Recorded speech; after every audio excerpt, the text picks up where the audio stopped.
So if the reason for all of the issues we're having in the world today is sin, why didn't God just stop sin as soon as it started? Why didn't He just stamp it out once and for all? Now we have to really understand who God is, and that's what we've been looking at for the past few weeks. We've determined that God is a God of love, and we learned of that in the Bible in 1 John chapter 4. God is love. And as such, the way that He chooses to govern His people, to govern those He's created, is founded on love.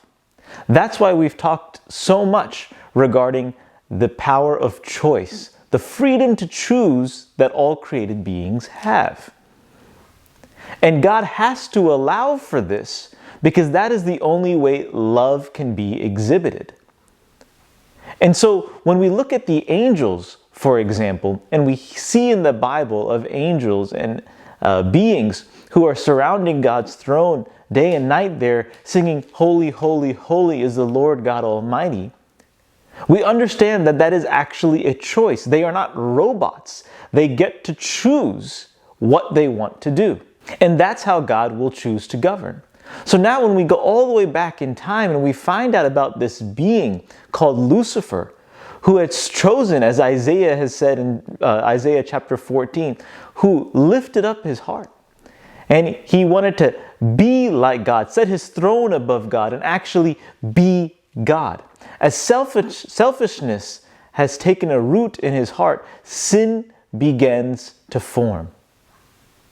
And this choice has to be allowed by God, because you cannot have true love if you're threatening someone and saying, "You will love me or I will hurt you." That is not love. And so God has to allow for all His created beings to have the choice to not choose Him. And instead we find that Satan chose himself. He chose to serve himself. And as this selfishness and this sin takes root, we have to understand that God is now governing all created beings. And if He now at this point chooses to destroy Lucifer because of this choice that he made that was not God but himself, this choice was actually sin, transgression of the law, then all of the other created beings would look at God and say, "You lied to us. You said you were a God of love." And now all created beings will now choose to serve God out of fear instead of love. And God would not have that. He does not want to be served out of fear. He wants to be served and loved out of love. And so in the whole cosmos, as all beings are looking upon the situation happening in heaven, we find that God cannot immediately destroy Satan because the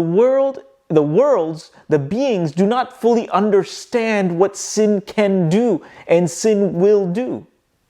All they would have known was that Lucifer just wanted to choose something different. It wasn't that bad. What was so horrible about that choice? But God destroyed him. What did God do? What kind of God do we serve? He's such a tyrant. He's not a God of love. He's lied to us this whole time. Satan, Lucifer, was right about him. And so God has to allow.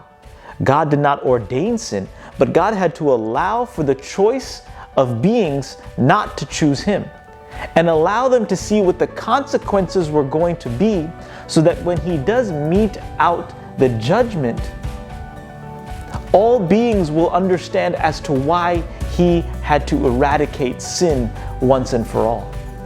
Without the understanding of what the true problem was, God could not do anything, because all of us, all of the worlds, all of the beings would say, sin wasn't that bad. I mean, what was so horrible about it? But now you and I get to see what the effects of sin truly are, and that God was right. Choices for God bring life.